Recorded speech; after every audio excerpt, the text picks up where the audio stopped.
Escucha y mirá FM La Patriada. FM La Patriada en YouTube. Estamos donde estás.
Del ser, quiero puedas ver que salimos del suelo y abrimos el mirar al fuego en nuestra mano.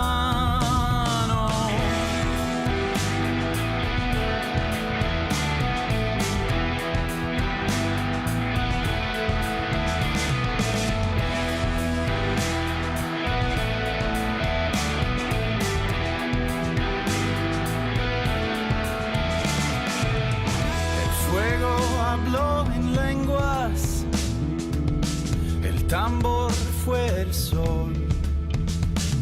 Bailamos en aliento, con silencio en el pulmón, y el tiempo se borró. Somos el fuego, somos la mar. Con Analía Argento, Javier Leucovich y Martín Piqué. Estás en La Patriada. Estamos donde estás.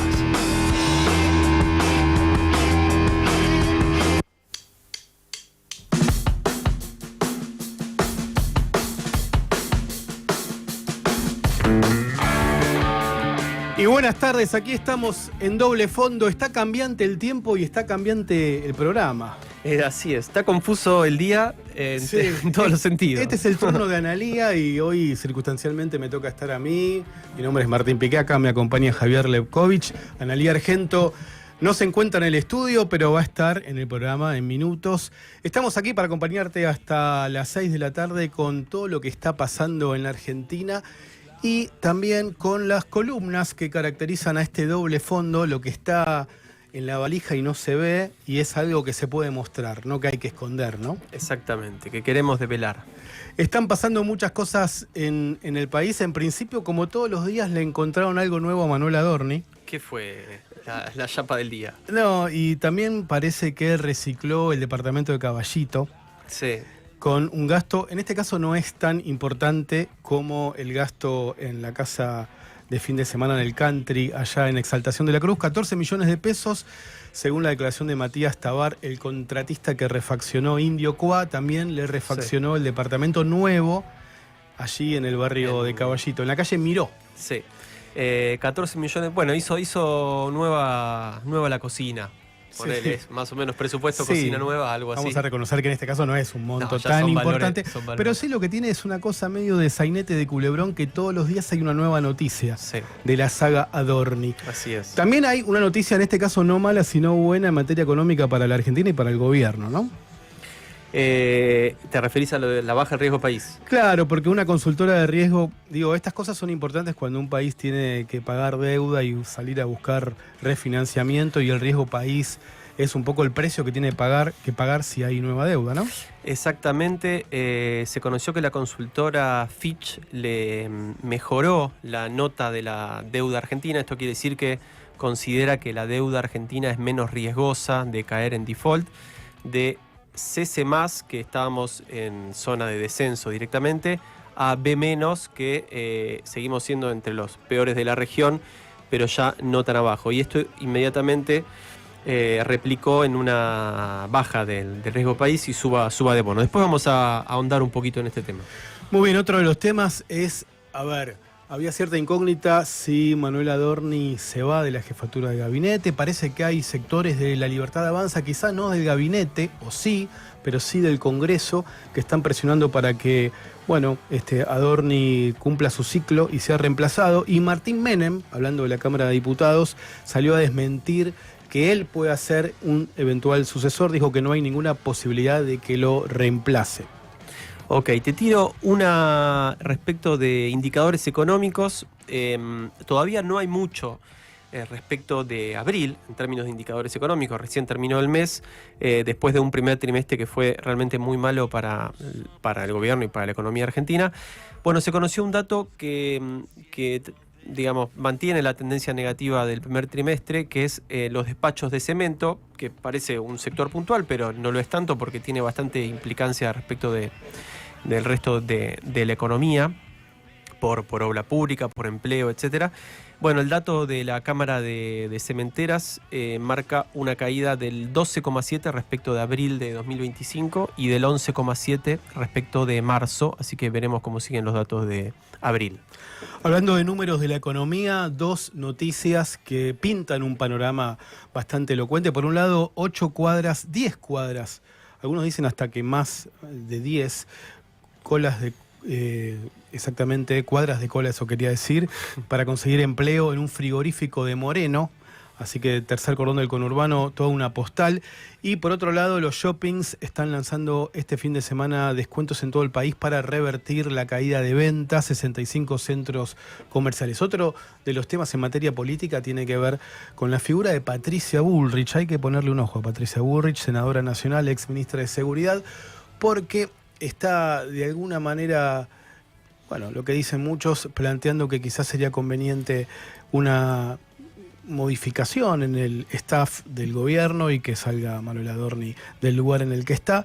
Y al mismo tiempo, ella es la jefa del bloque en el Senado, La Libertad Avanza. Se está comentando que hay una suerte de disidencia o de miradas diferentes con Karina Milei respecto de la reforma electoral. Karina Milei y, por ende, su hermano quieren avanzar con el proyecto, a pesar de que desde el Senado le dicen tanto Victoria Villarroel como la propia Patricia Bullrich que no están los números garantizados, pero el gobierno quiere, sobre todo, suspender o eliminar las PASO, que pasa a ser un objetivo de primer orden.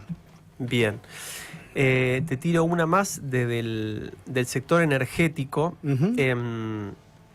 Y te lo disparo con este tuit de un especialista que yo sigo bastante en esta materia, que se llama Esteban Actis, A ver. que dice: hace solo 5 años, o sea, ayer nomás, como dice la canción, se terminaba de construir el gasoducto Nord Stream 2 y alemanes y rusos estrechaban las manos para la cooperación energética. Argentina tenía déficit de su balanza energética y problemas de abastecimiento de gas. Y esto contrasta con el acuerdo que se pone en marcha entre la Argentina y Alemania para venderle gas natural licuado a Alemania. Dice Esteban Actis: así de vertiginosos son los actuales cambios globales. ¿A qué se refiere? Argentina de vaca muerta va a construir un gasoducto para sacar el gas por el Golfo San Matías en la provincia de Río Negro y a través de un buque que va a permitir que ese gas se transforme en gas licuado, va a venderle gas a Alemania a razón de 2 millones de toneladas anuales a partir de 2027, del año que viene. Así que bueno, es una buena noticia para el sector energético argentino y todo un cambio en las reglas de juego. En materia internacional y relacionado con lo que decía Javier de lo energético, Estados Unidos neutralizó a un buque petrolero iraní en el Golfo de Omán que quería esquivar el bloqueo estadounidense contra la República Islámica, y eso seguramente va a tener efectos en el precio del petróleo. Tarda, pero finalmente llegan las consecuencias de esta guerra que supuestamente se acordó un cese del fuego, una tregua con la mediación de Pakistán, pero hay una situación de guerra fría o de movimientos de buscar efectos económicos, centralmente, sobre los adversarios. Estamos aquí en el estudio de La Patriada, tenemos una tanda pendiente y seguramente la vamos a escuchar a Analía en breves minutos.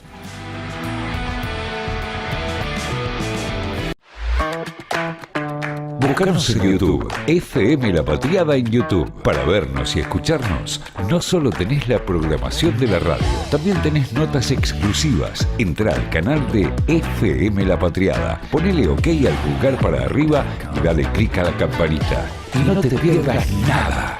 Escuchá y mirá FM La Patriada. FM La Patriada en YouTube. Estamos donde estás.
Donde el periodismo evolucionó y se volvió normal. Bueno, 18 minutos pasaron de las 16 y bueno, estoy sentado en la cabecera de este estudio que habitualmente ocupa la conductora de este programa, se llama Analía Argento, está en comunicación telefónica desde La Rural por la Feria del Libro. Analía, ¿cómo estamos? Hola, ¿cómo estás? No puedo con mi genio. Antes de entrar veo una especie de carpa y me acerco. Están dando una clase pública de la Universidad de Buenos Aires, de la Facultad de Ciencias Exactas, y están ahí dando una clase pública, un profesor, los alumnos tomando nota, escuchándolo, y la gente que pasa, recibiendo un folleto, acercándose a charlar. Vos sabés que hoy, el 12 de mayo es la marcha federal, ¿no? Y escuchaba recién, el periodismo se volvió normal. ¿Te acordás la época de la carpa blanca de los docentes en el Congreso? Yo pensé que nunca más iba a ver a los estudiantes o a los docentes teniendo que armar carpas para pelear porque haya educación en nuestro país. La verdad que me da como una tristeza profunda, ¿no? Están en la esquina justo frente a Plaza Italia, en Santa Fe y Sarmiento. Mirá vos, recuerdo la carpa blanca que finalmente hasta los futbolistas se acercaban a solidarizarse, incluso futbolistas profesionales en aquel momento jugaron un picadito en solidaridad con los docentes. ¿Y de qué es la clase, sabes? De matemáticas. De matemáticas. Sí. Bueno, Quizás alguno de nosotros tendría que volver a No me vendría nada mal. Tiene fama de ser filtro en las materias de ciencias duras, en las carreras de ciencias duras. Claro. Bueno, y estás en la Feria del Libro, Analía, porque contale a los oyentes de Doble En Fondo. en un ratito, a las 5 de la tarde, en Zona Futuro, en el pabellón amarillo, vamos a estar presentando el libro Dijimos Nunca Más. Lo mismo, ¿no? Cosas que pensábamos que eran consenso de todos los argentinos, e incluso del mundo. Y hoy tener que repetir nunca más, el mejor sistema que se conoce hasta ahora es la democracia, la dictadura fue lo más brutal que tuvo la República Argentina en nuestro pasado reciente. Pero bueno, hoy por ejemplo le concedieron libertad a un genocida que tenía cadena perpetua. Ustedes saben que la cadena perpetua en Argentina finalmente no se cumple, y es nada menos que Rufo, que fue del aparato de inteligencia que operaba cerca de nosotros, ahí en Automotores Orletti en Flores, ¿no? Que no solo secuestraban y mataban gente y torturaban, robaban bebés. Se quedó con una bebé con una niña que era Carla Artés, y en 1985 ya recuperó su identidad porque la gustaba su abuela, pero también robaban bienes. Había todo un sistema, y si tienen la oportunidad nuestros oyentes de ir a Automotores Orletti a hacer la visita, van a ver cuál era la sala donde estaban y donde tenían cajas fuertes para los bienes más valiosos y más pequeños que sacaban de las casas de aquellas personas a las que secuestraban o torturaban, ¿no? Así que me parece, no me gusta faltar al programa, pero me parece que lo que dijimos nunca más tiene que volver a ser normal. Y bueno, y justo hoy, chicos, qué cantidad de información que viene de los tribunales. Adorni debe estar preocupado, me parece, ¿no? Sí, todos los días hay una novedad allí en la investigación que llevan adelante en el juzgado de Ariel Lijo. Y bueno, veremos qué pasa con las distintas opiniones que hay en el gobierno. Déjame decir, Analía, que vos sos una periodista muy comprometida con la cuestión, como seguramente muchos colegas, pero en tu caso incluso con un involucramiento personal. Y quiero mencionar 2 libros escritos por vos, por la editorial Marea, La Guardería Montonera, sobre aquella iniciativa para resguardar a los hijos de los militantes revolucionarios de esa organización, Montoneros en La Habana, y De Vuelta a Casa, historias de nietos restituidos. Seguramente como autora de Marea vas a hablar de la experiencia de haber hecho esos 2 libros, que de paso recomendamos a los oyentes que nos están escuchando, los y las oyentes. Gracias. Sí, vos sabés que cuando yo empecé a escribir en Marea, y eso un poco habla de eso en el prólogo la editora Constanza Brunet, era muy reciente la editorial. El primer libro que publicó Editorial Marea fue Von Guernich, un libro de Hernán Brienza, que es un librazo, Sí. tan bien escrito, documentado, bueno, de este cura que ayudaba a los represores, ¿no? Y estaba en algunos de los centros clandestinos de detención. A partir de ahí después vino mi libro De Vuelta a Casa, después vino La Guardería Montonera, y se fueron sucediendo un montón de libros, y tiene una colección Marea tremenda, porque hay un libro de las viejas, que así lo quisieron llamar ellas, las madres de Plaza de Mayo, los padres de Plaza de Mayo, porque muchas veces ponemos el foco en las mujeres, en las madres y en las abuelas, pero es un libro sobre los padres. Y recientemente escribí junto a Mariana Zaffarón Islas, que fue una nieta restituida, una de Plaza de Mayo, Nina Gullino Valenzuela Negro, que es ilustradora, es un libro ilustrado. Hicimos un libro como el que mencionaste, Vuelta a Casa, pero que se llama Los nietos se cuentan cómo fue, y orientado para jóvenes y adolescentes. Y porque esto que sentimos, que todos sabemos y hay consenso, 50 años del último golpe, o que creíamos que todos pensábamos más o menos lo mismo, que sabíamos que estaba bien y que estaba mal, y que la búsqueda de los nietos incluso era compartida por todos los espacios políticos sin distinción. Bueno, justo cuando estábamos escribiendo eso, este libro un poco se rompió con el discurso de Javier Milei, de Victoria Villarruel y demás, y además porque mucha gente, dando por sentado que seguíamos adelante y que todos compartíamos esto, quizás dejaron de hablar. Y entonces hay muchos pibes y pibas que por ahí no saben lo que pasó.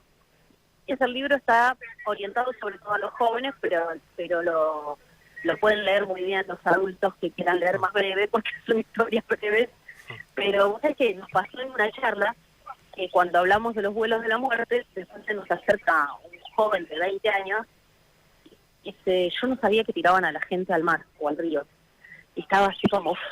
Claro. Y hace poco vi que es cantante este chico y vi que había cantado una canción relacionada con el tema. Digo, mira, no, hay que seguir contando, como el periodismo tiene que seguir también investigando y narrando más allá de los contextos, porque si no hay algo que se pierde, ¿no? Y me parece que hay algunos que quieren que esas cosas se pierdan.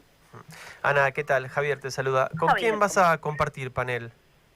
Va a estar Constanza Brunet, que es la dueña de la editorial Marea.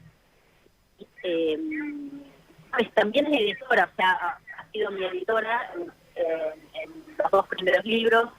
Está otro de los editores de Marea, Emil Moller, que tiene escrito el libro de La noche de los lápices. Sobreviviente. Sí, sobreviviente, además. Claro. Sobreviviente. Claro, pues no sé si a mí a veces me preguntan esto. Si yo soy nieta o hija de desaparecidos, si no, yo soy categoría sobrina. O sea, la viví, pero no con la misma cercanía que hijo, ¿no? O que una víctima que estuvo en el centro clandestino de detención. Va a estar Hernán Bielsa, es un hombre de la casa también, porque el libro es un libro, este libro que presentamos hoy, es un libro en el que escribimos todos los autores de Marea, un capítulo cada uno, vinculado a la dictadura, al nunca más, y a los 50 años del último golpe, y los derechos de autor los donamos, y las regalías del libro, todo se va a donar para Abuelas de Plaza de Mayo para la búsqueda de los nietos que faltan, porque bueno, han sufrido muchos aportes que el Estado no se hacen más, organismos que se han desarmado o achicado. Y bueno, como también de alguna manera nosotros escribimos libros y nos sirve en nuestra vida profesional, y nos parecía que en este caso había que compartirlo con lo que creemos también, ¿no? Porque yo creo que con todas las entrevistas que he hecho a decenas de nietos y nietas, hermanos que buscan a los bebés que hicieron sus madres en los centros clandestinos de detención, se sufre mucho. Analía, te perdimos. A ver. Ahí te recuperamos, Mira, sí. Claro, mira, y ¿vos sabés quién está entrando a la serie del libro? Juan Cabandier.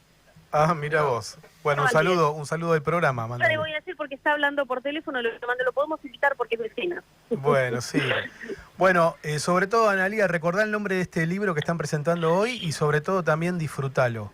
El libro se llama Dijimos Nunca Más, es un libro colectivo y los derechos de autor, esto es muy importante, el que compre el libro va a estar contribuyendo con la búsqueda de más nietos porque vamos a donar todo a Abuelas de Plaza de Mayo. Dijimos Gracias, Nunca Más. chicos, por bancarme. Dale, Dijimos Nunca Más, Editorial Marea. Nos vemos mañana. Nos vemos mañana. Chau, Dale, chau. chau, chau.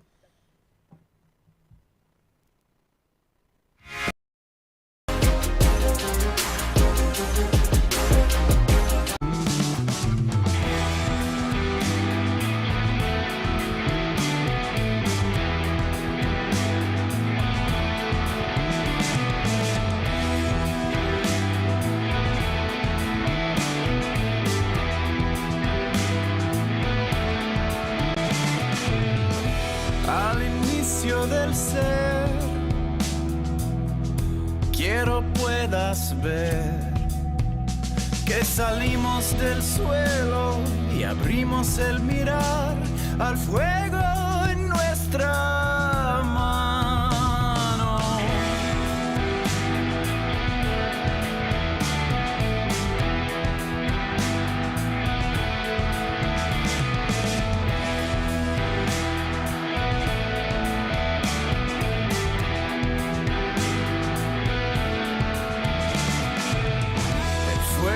Habló en lenguas, el tambor fue el sol. Bailamos en aliento, con silencio en el pulmón, y el tiempo se borró.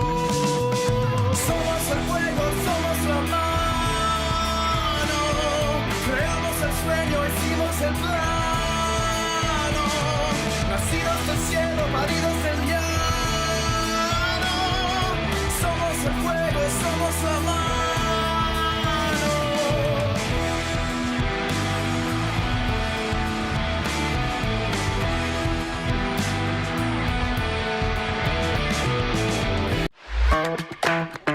Buscanos en YouTube, FM La Patriada en YouTube. Para vernos y escucharnos, no solo tenés la programación de la radio, también tenés notas exclusivas. Entrá al canal de FM La Patriada, ponele OK al pulgar para arriba y dale clic a la campanita. Y no te pierdas nada.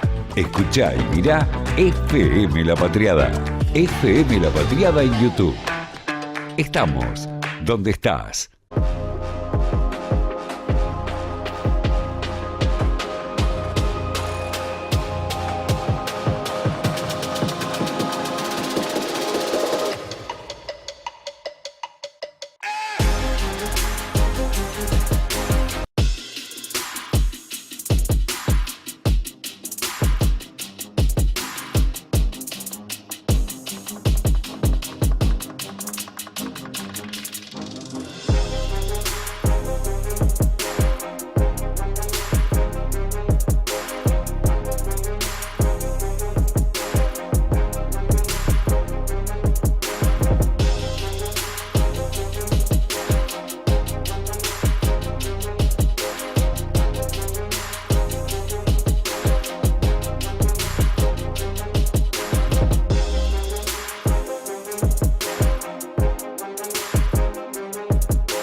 Quieren esconder, lo quieren ocultar, te quieren engañar, pero acá está Doble Fondo, donde la mentira pierde por goleada.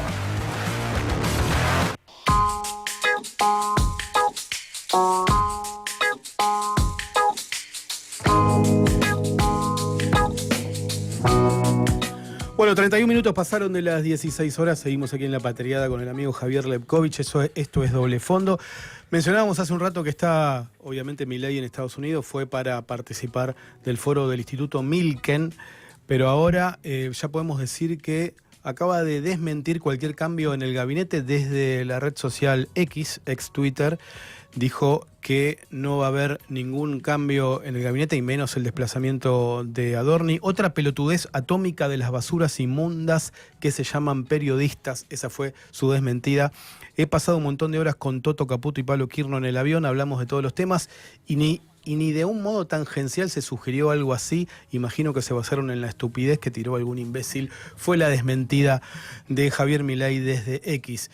Y vamos ahora a conversar de la más estricta actualidad, también de los debates que se vienen en el Congreso, porque tenemos a un diputado en línea que formó parte de La Libertad Avanza, y la particularidad de este diputado nacional por San Luis, Carlos D'Alessandro, es que dejó justamente el partido mileísta libertario para acercarse a la figura de Dante Gebel. Lo tenemos en línea en este momento. Carlos D'Alessandro, Martín Piqué y Javier Lepkovich acá en La Patriada, los saludamos. ¿Cómo está? Hola Martín, hola Javier, y quiero hacer una aclaración. Dejé de ser diputado nacional en diciembre. ¡Apa! Cierto, sí. Soy diputado provincial actualmente. Ahora no, legislador provincial. Nos quedamos no en el 45, sino en diciembre del 2025. Bueno, nuestra corrección y disculpas, pero no vuelve ahora a el ámbito provincial. La pregunta entonces es, ¿qué le veo a Dante Gebel para acercarse a la Consolidación Argentina, que es el nombre de su construcción política? Mira, yo lo que le veo a este espacio, vamos a empezar a hablar de Consolidación Argentina primero, que es el movimiento nacional político que estamos creando, que no es un partido político, sino un movimiento donde participan liberales, peronistas, sindicalistas, empresarios, gente de derecha, gente de izquierda, radical, y todo eso se encolumnado a través de un liderazgo que estamos intentando construir un espacio de cuerpos técnicos que le impulsen a Dante Gebel una plataforma para poder él liderar eso y consolidar un poco la Argentina. Ahora, ¿qué le vemos? Nosotros le vemos un liderazgo emocional, una conexión emocional con la sociedad que no la tiene ningún político en Argentina. la supo tener Javier Milei en el 2023 y llegó a presidente. Pero creo que la empatía que tiene Dante Gebel, la relación con la gente, el trabajo territorial que tiene hecho en la Argentina, le da una gran ventaja sobre cualquier político tradicional. En su saga de entrevistas, en estas semanas después que volvió de Estados Unidos, estuvo aquí en el país, no tuvo definiciones muy tajantes, incluso se hizo algún videoclip editado, obviamente, donde parecía la famosa imagen del palo enjabonado, ¿no? Que no dice nada, no tiene definiciones que puedan comprometerlo. Quizás eso para algunos sectores puede generar desconfianza. ¿Qué piensa de ese tipo de intervenciones de Dante Gebel en los medios? Mira, Dante Gebel es una de las personas más expuestas en las redes sociales, no por lo que dijo en el reportaje con el periodista Novarecio, ni con el reportaje que hizo con Gelatina o en Infobae, sino es una persona expuesta porque él tiene programa de radio, tiene su estadio River Arena, donde hace 15 años que viene comunicándose con la sociedad, y uno puede pensar y darse cuenta ahí quién es Dante Gebel después de escucharlo durante tanto tiempo en los medios de comunicación.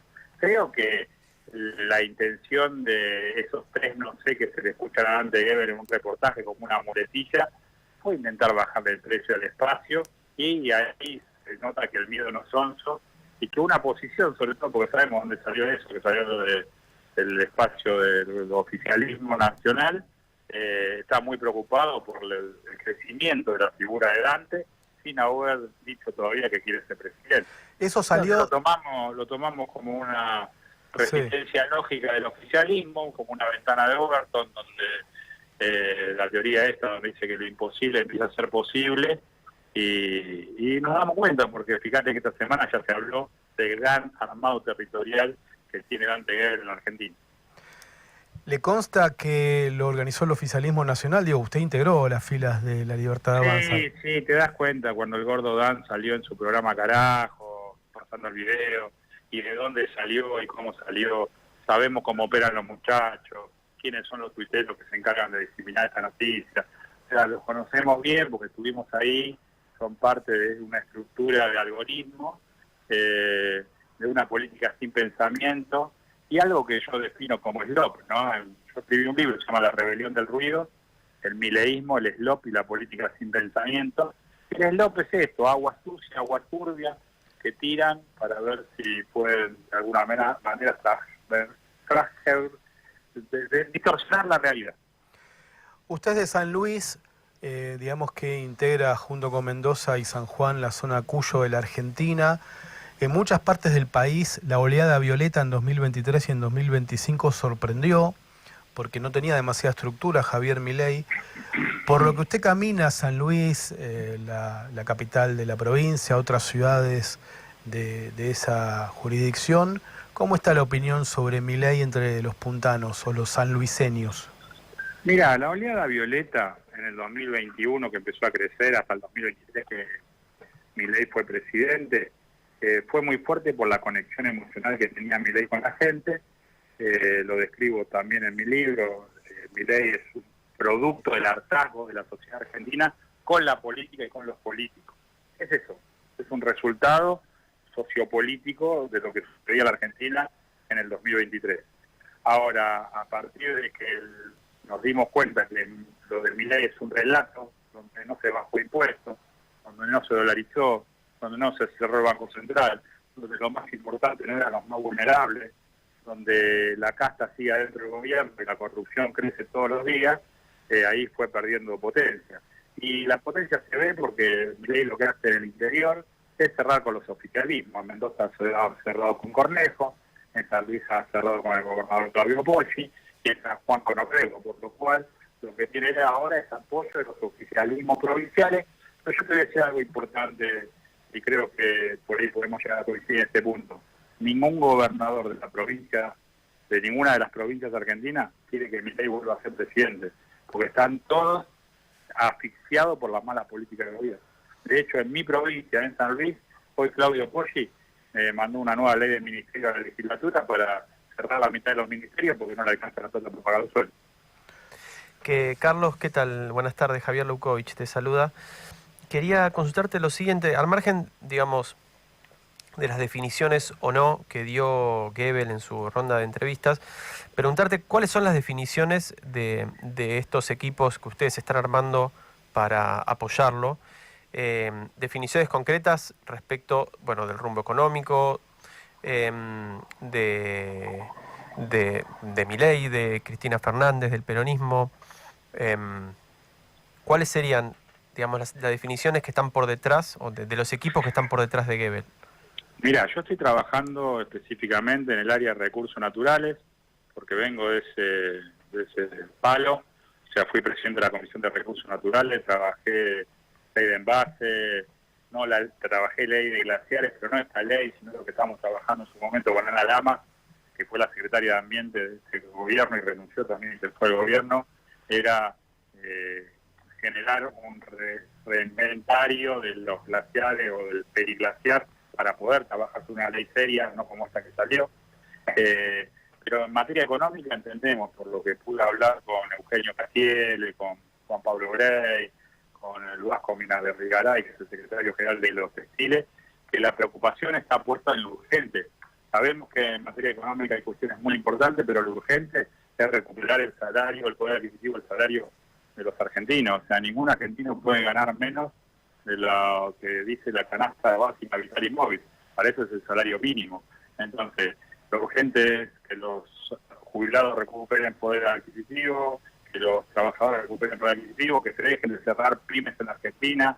O sea, esta importación indiscriminada que ha hecho el gobierno sin bajar impuestos, sin generar terreno fértil para una competitividad tanto de los comercios como de las pymes, que son las que generan el 40% del trabajo en la Argentina, es necesario reverlo. Hay muchas cosas que hay que rever. Este gobierno ha hecho algunas cosas bien, puede ser la eliminación de la CIRA, la eliminación de las LELIC,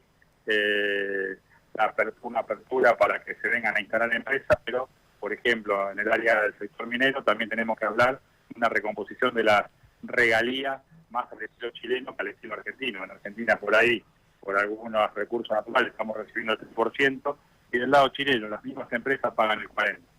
Estamos conversando con el diputado provincial de San Luis, Carlos D'Alessandro, que acaba de crear el monobloque en ese cuerpo legislativo Consolidación Argentina para apoyar a Dante Gebel. Fue diputado nacional hasta el 10 de diciembre. Y la última pregunta, D'Alessandro, por mi parte, y aquí en nombre de Doble Fondo, es: ¿cómo se financia esta campaña que parece arrancar Dante Gebel y cómo se financió la campaña de Milei del 2023? Usted que estuvo allí debe saber. Sí, mira, a mí la campaña de Milei del 2023, lo que puse yo fueron 3,5 millones de pesos, prácticamente de mi bolsillo, de mis ahorros, porque tenía la plata para cambiar el auto, y me la financié toda yo la campaña. Y aguanté con las boletas que me mandaban y pagaba el Estado, porque en ese momento no había boleta única. Perdón, ¿las candidaturas se compraban? No, lo que hicimos fue pagar la fiscalización, la comida de los fiscales, algunos volantes, a la gente durante la campaña, durante las pasos, durante las generales, tuvimos que imprimir un padrón más que lo tuvimos que pagar nosotros, porque lo que te da el Estado es algo limitado. No, yo no compré candidatura, ni ninguno que conozco compró candidatura. Y con Gebel está pasando exactamente lo mismo, lo hacemos a pulmón, yo lo hago la legislatura con mi salario y es lo que pongo para movernos y lo que tenemos, o sea, es todo muy a pulmón, pero bueno, a veces así las cosas nacen, crecen y se desarrollan. Y lo veo bien, ¿viste? Yo no veo bien que el Estado financie la política ni que los políticos se vuelvan millonarios.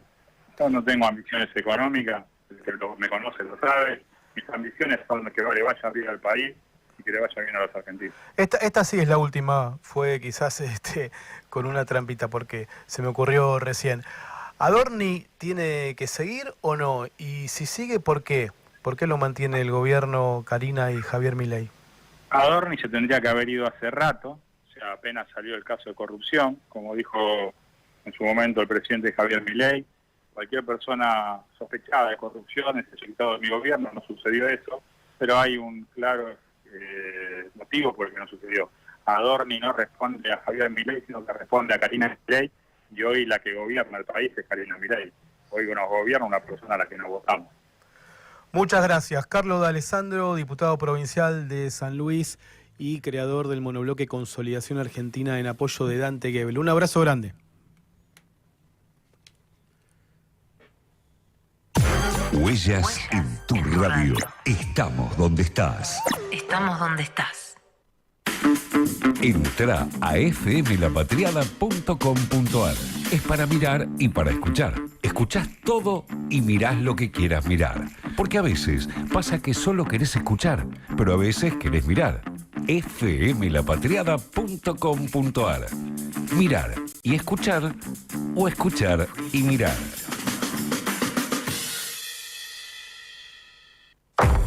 Nos escuchamos y ahora nos ves. Súmate al canal de YouTube de FM La Patriada. Nos ves en vivo y después, si querés, nos ves otra vez.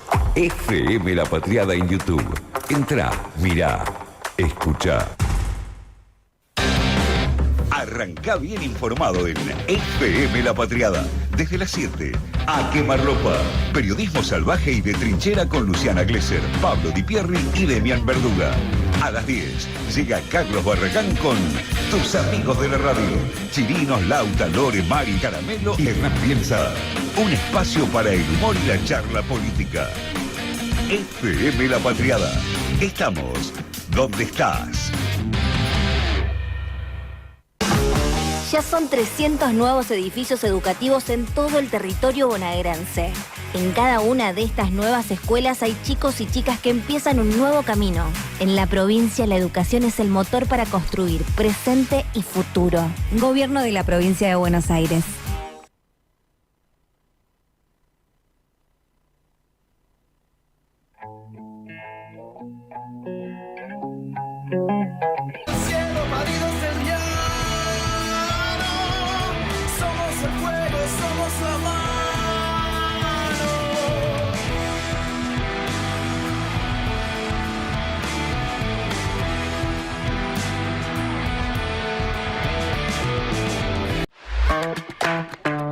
Buscanos en YouTube, FM La Patriada en YouTube. Para vernos y escucharnos, no solo tenés la programación de la radio, también tenés notas exclusivas. Entrá al canal de FM La Patriada, ponele OK al pulgar para arriba y dale clic a la campanita. Y no te pierdas nada. Escuchá y mirá FM La Patriada. FM La Patriada en YouTube. Estamos donde estás.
De 16 a 18, das la vuelta con FM La Patriada.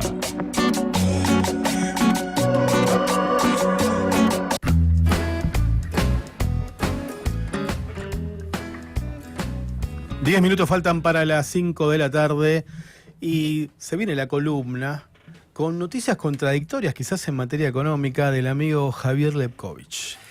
Exactamente. Bueno, hay un escenario que yo planteo que está en disputa y con resultado abierto, que tiene que ver con el frente externo del gobierno. No me refiero al frente externo específicamente a la cuestión cambiaria, como muchas veces califican los economistas, cuando hablan de frente externo se refieren a la cuestión de la deuda, y acumular reservas. Reservas, etcétera, sino a la cuestión más simbólica y comunicacional. Pues la cuestión es que el gobierno está dando una gran batalla en este frente externo, como denominamos, porque básicamente necesita convencer al mercado financiero para que le preste plata a tasas razonables. ¿Por qué necesita plata? Deuda externa Caputo, para variar. Bueno, primero porque si bien el Banco Central en el último tiempo ha venido comprando dólares de manera muy importante, evidentemente las reservas no están creciendo y esto es porque los pagos de deuda son muy fuertes y el gobierno necesita que las reservas crezcan. El año que viene, importantísimos, 2027. Para afrontar vencimientos del año que viene, para cumplir con el fondo y para también transmitir estabilidad y sustentabilidad del programa. Por otro lado, también, como comentábamos ayer, la recaudación que está en caída comprime, obliga al gobierno a comprimir el gasto fiscal y también la salida de la deuda podría aliviar este fenómeno. Y por otro lado, también acceder a tasas más bajas también le permitiría mejorar las condiciones financieras para el sector privado. Con lo cual, está claro que uno de los grandes objetivos de Milei y de Caputo es tratar de volver a los mercados financieros. Y acá viene lo de un escenario que está en disputa, porque si bien el mercado financiero tiene como una pátina, digamos, de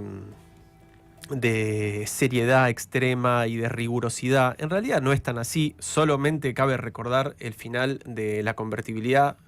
Hasta no mucho antes del estallido absoluto, la Argentina seguía teniendo una buena calificación de deuda y ya se venía la debacle, con lo cual hay mucho de convencer, hay mucho de imagen, hay mucho de simbolismo que juega en este terreno.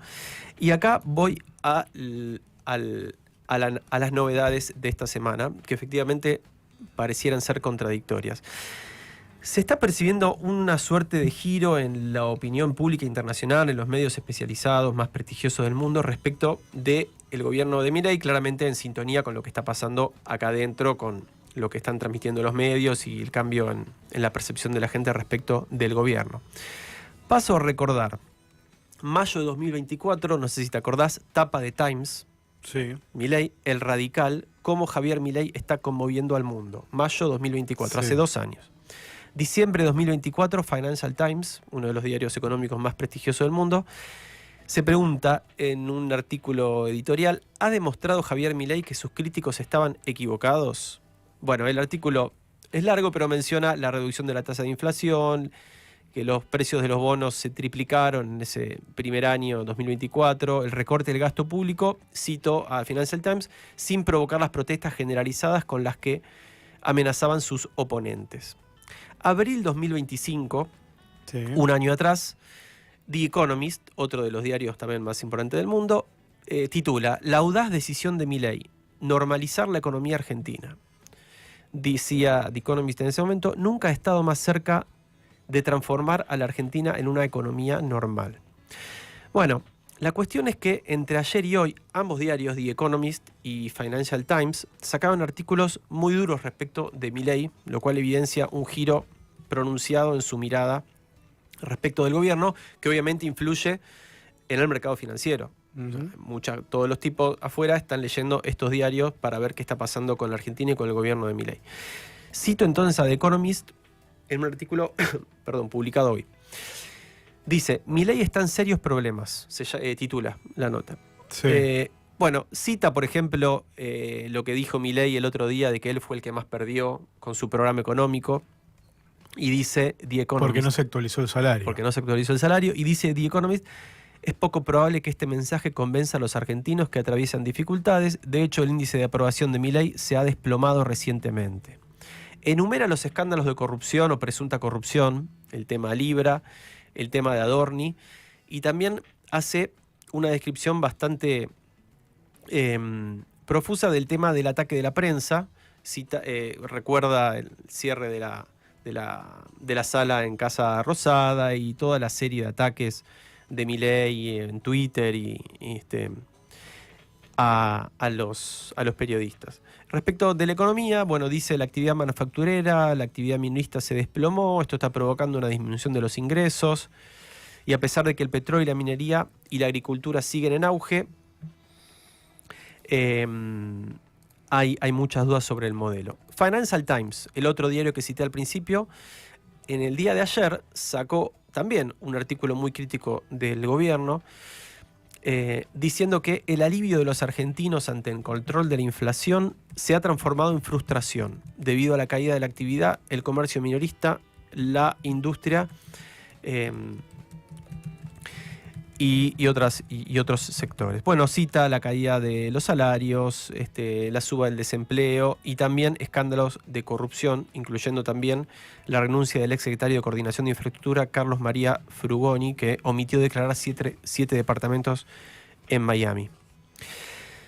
Bueno, al mismo tiempo de que entre ayer y hoy los 2 diarios económicos más importantes del mundo sacaron artículos muy críticos de la gestión de Milei en contraposición con lo que habían escrito hace 1 y 2 años atrás, Caputo recibió una buena noticia, que es, como mencionábamos en la editorial al principio, que la calificadora de riesgo Fitch, mejoró la nota de la deuda argentina de CCC+ a B-. Nos fuimos a la B, pero en este caso es bueno. Sí, porque veníamos de la C. Sí, obvio. Esa es la aclaración. En términos futboleros. Sí.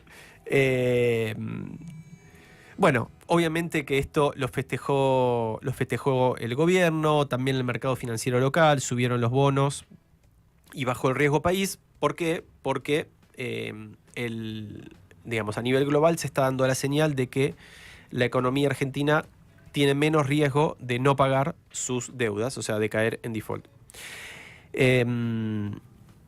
Y en el mismo sentido, hoy hubo un evento de la calificadora Moody's, que no modificó todavía su nota respecto de la Argentina, pero es otra de las grandes a nivel global, en donde el viceministro de Economía, José Luis Daza, también salió a vender este futuro fuerte, diciendo que el principal factor de inestabilidad política del país fue el déficit fiscal, eso fue eliminado, y pronosticó una avalancha de dólares. Bueno, en definitiva, y para cerrar esta idea, el escenario, el frente externo que el gobierno tanto cuida y al que tanto apunta, porque el objetivo de fondo es tratar de volver a colocar deuda en el mercado internacional, ese escenario está en disputa y el resultado sigue abierto. La columna de Javier Lepkovich y las señales contradictorias en materia económica en la Argentina.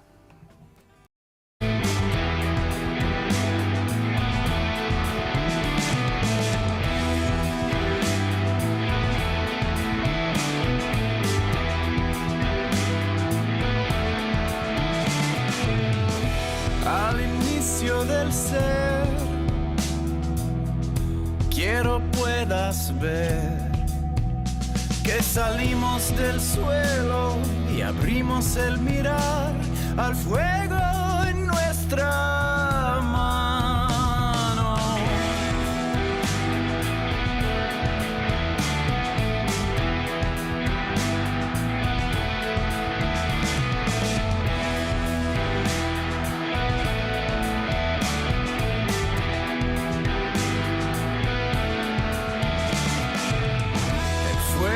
Habló en lenguas, el tambor fue el sol.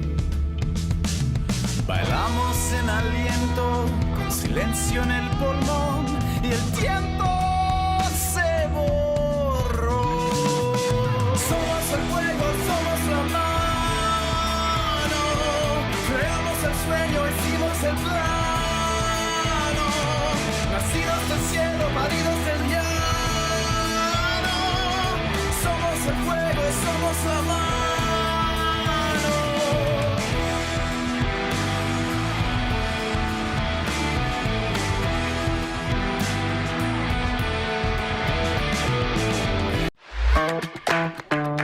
Búscanos en YouTube, FM La Patriada en YouTube. Para vernos y escucharnos, no solo tenés la programación de la radio, también tenés notas exclusivas. Entrá al canal de FM La Patriada, ponele OK al pulgar para arriba y dale clic a la campanita. Y no te pierdas nada. Escuchá y mirá FM La Patriada. FM La Patriada en YouTube. Estamos donde estás.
y Martín Piquet, de 16 a 18, das la vuelta con FM La Patriada.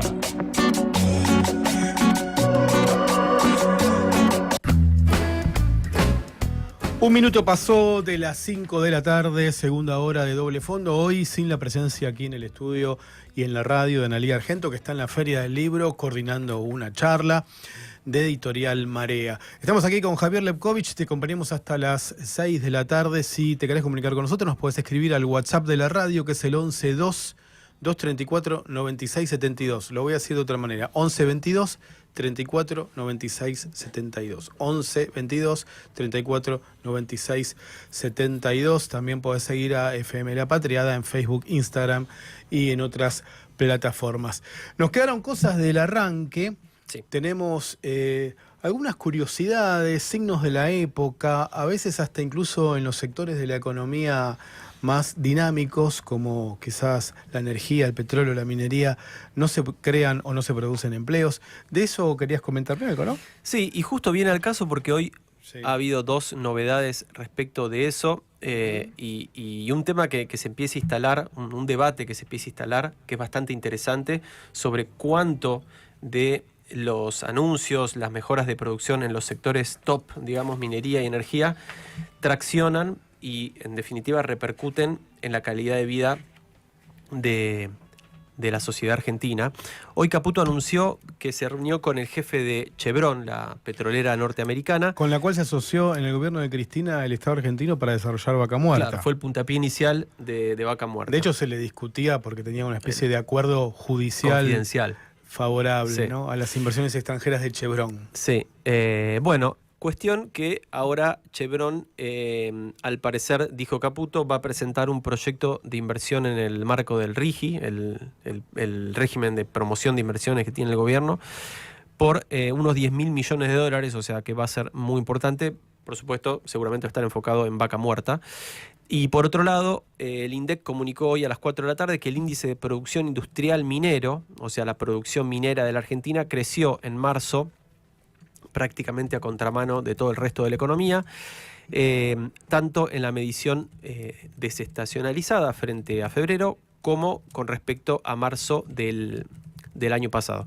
Ahora bien, ¿qué pasa? Decíamos, hay bastante debate respecto de cuánto de este crecimiento, mencionamos energía, y minería, cuánto este crecimiento repercute en el resto de la economía y en la calidad de vida de la gente. Y vamos a escuchar un audio referido a este tema del economista Daniel Steingart, que es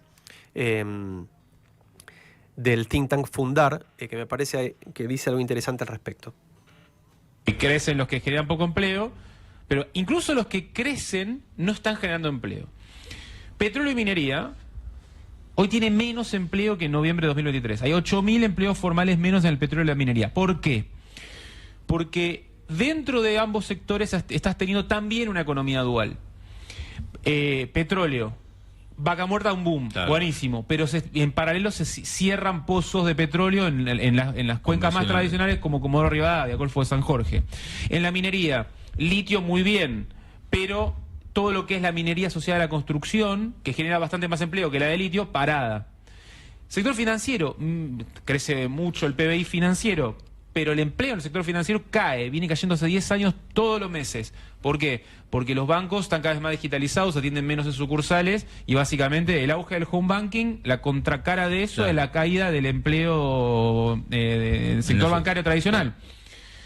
Y el único que crea un poquitito de empleo de los grandes ganadores es el agro, pero creó 4.000 empleos formales y la economía en su conjunto destruyó 200.000 empleos formales. Entonces, ahí es donde ves que hay un problema relevante. Yo creo que la economía actual, los sectores, vamos a decir así, extractivos andan bien, pero corremos el riesgo de tener una economía extractiva y no una economía inclusiva productiva, digámosle así, que hay muchos otros motores de la economía. Ahí estaba Steingart conversando en, creo que es Ahora Play, ¿no? La plataforma, sobre algo que contradice la narrativa o el relato del gobierno, que plantea que, bueno, hay una reconversión que hacer en la estructura productiva argentina, pero que en algún momento el boom de las industrias extractivas o las actividades extractivas va a generar empleo. Y también tenemos como signo de la época, Javier, lo que de alguna manera la sociedad está demandando de los hombres y mujeres públicos, de los dirigentes públicos, y cuáles son sus principales preocupaciones.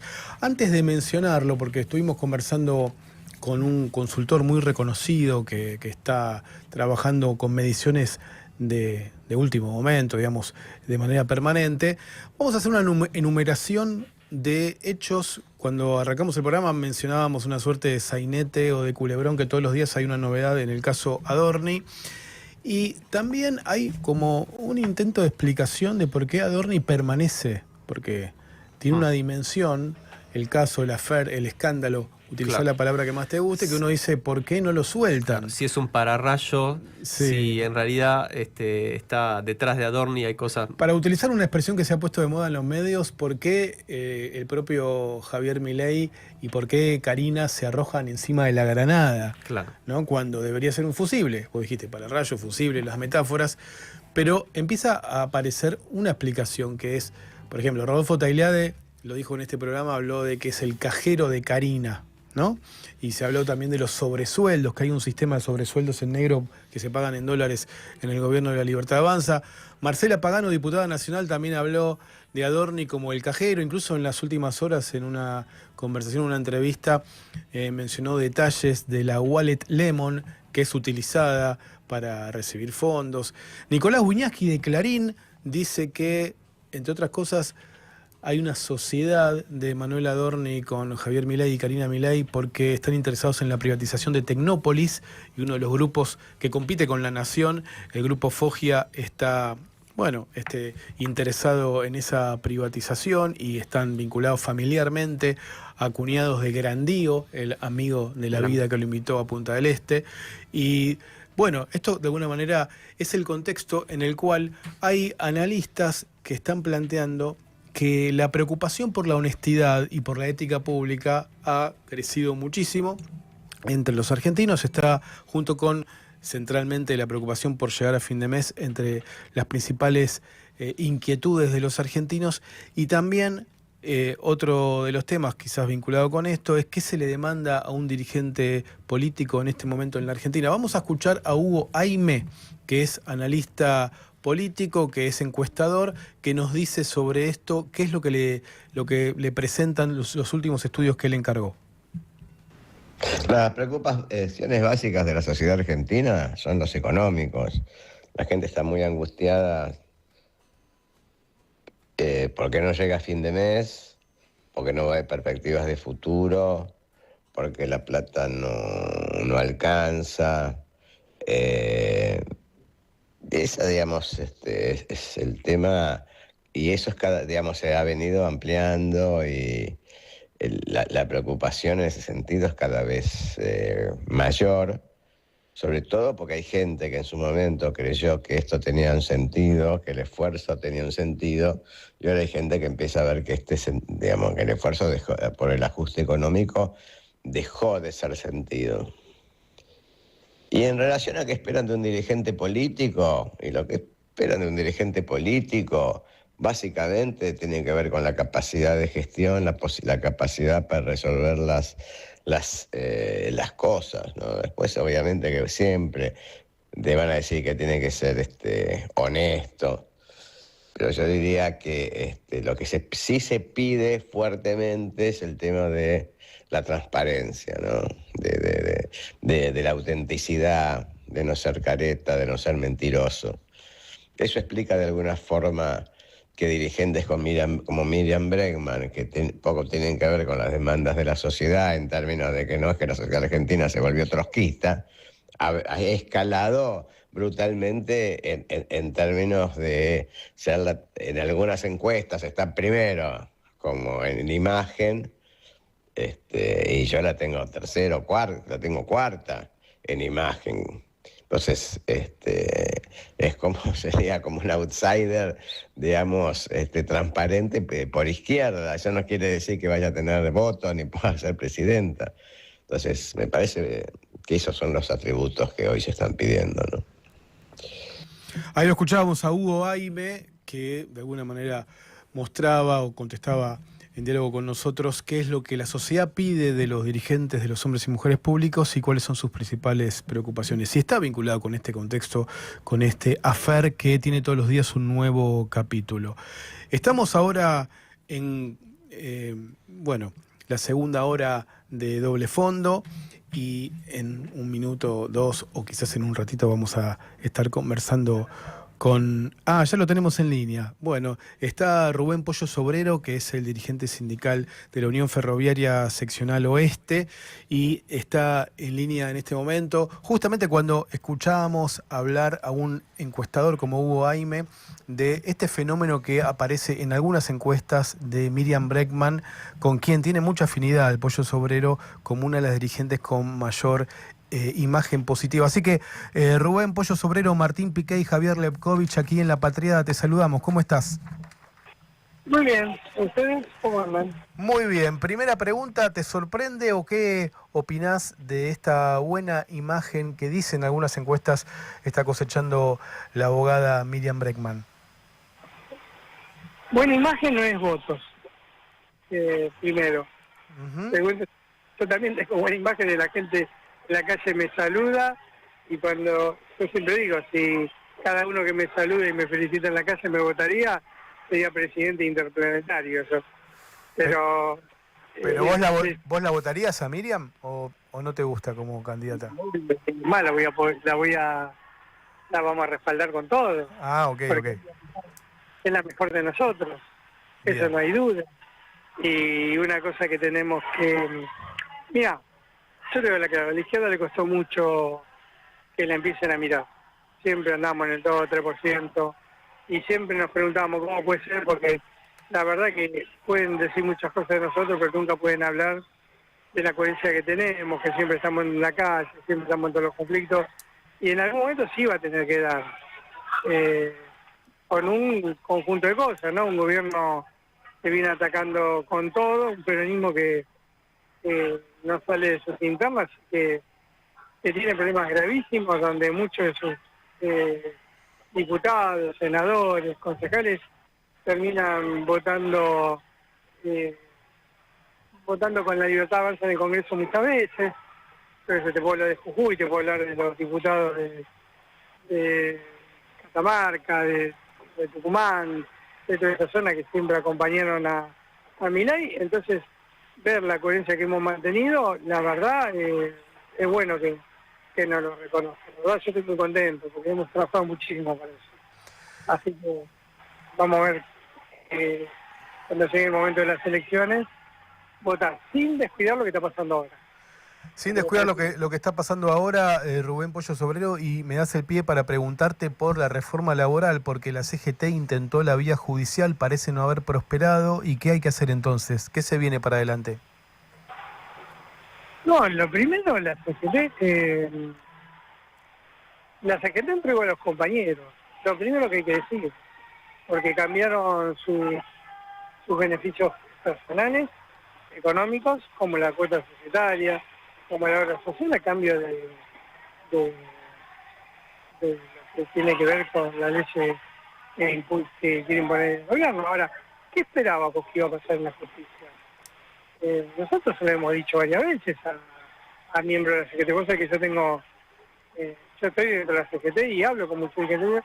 Creer que la justicia argentina va a ir en contra de lo que plantea un gobierno cuando todavía no está haciéndose o cuando no está en un desgaste muy grande es ridículo.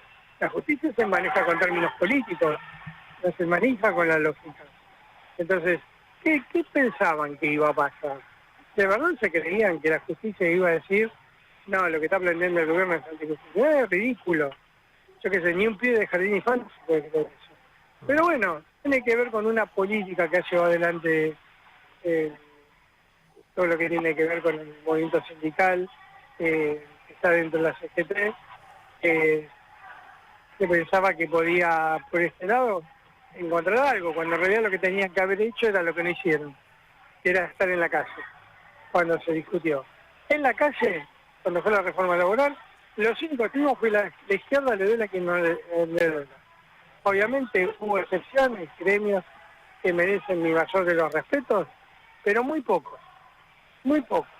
porque en realidad ese día tenía que estar todo el movimiento obrero en la calle. ¿Vos te imaginás lo que pasaría en la República Argentina si la CGT de verdad quisiera poner a todo el movimiento obrero en la calle en un momento como ese, que lo podría hacer tranquilamente con la masividad que puede lograr el movimiento obrero en la calle? ¿Sabés cuánto dura ese payaso que tenemos como Adorni, como todos estos payasos que tenemos en el gobierno, y una ley como esta? ¿Sabés cuánto dura? Dura un suspiro. Lo que pasa es una discusión política esta, porque no es solamente porque nosotros opinamos que son traidores, tiene que ver con una discusión política. Hay 2027, lo mismo nos hicieron en el 2018, lo mismo. Flaco, mira, a mí hay que enfrentarlo ahora. Mejor ejemplo de todo es fácil.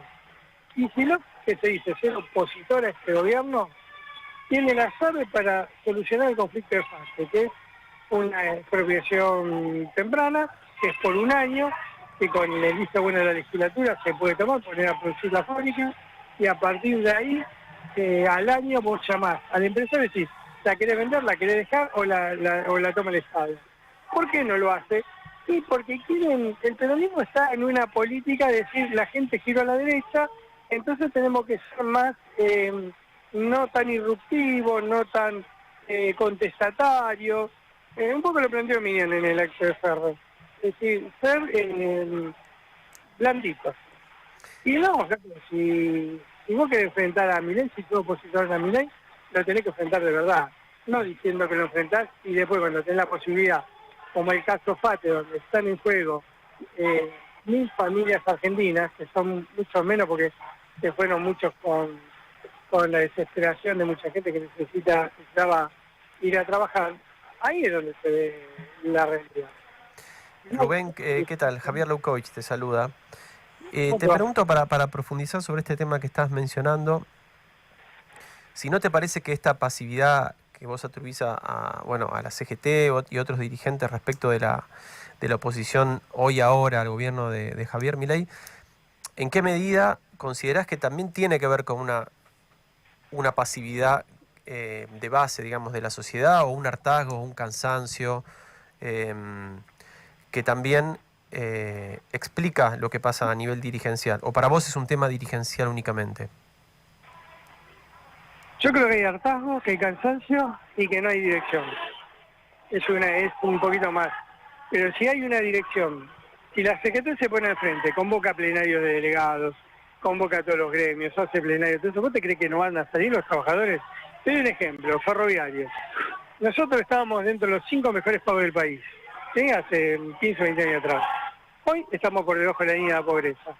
La empresa vino con la idea de despedir 8.000 personas. No tuvo que despedir a nadie, ¿sabes por qué? Porque los compañeros se van con retiro voluntario por los bajos salarios. Si vos a esa gente decís, che, vamos a pelear para recuperar nuestro salario, ¿vos te crees que se van a ir, que es un salto al abismo, que sabés perfectamente que en la calle no tenés nada y que la mayoría se van por las deudas que tienen, se van para pagar deuda? ¿Y a dónde vas a trabajar? Y a un Rappi, voy a un Uber, esto que el otro. Disculpame, esto ya lo vivimos en los 90, la mayoría de ustedes son muy pibes, no lo vivieron. Yo lo viví en los 90. Y en esa época estaban los rapipollos y los, ¿cómo es? Se llamaban los taxis. Las canchas de pádel y la patria remisera. Los remiseros. Claro. Hasta que eso explotó.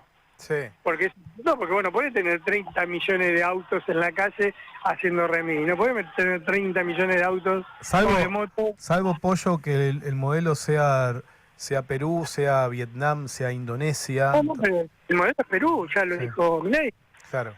A ver, todos se creen que a Milei le está yendo mal. A Milei le está yendo bárbaro.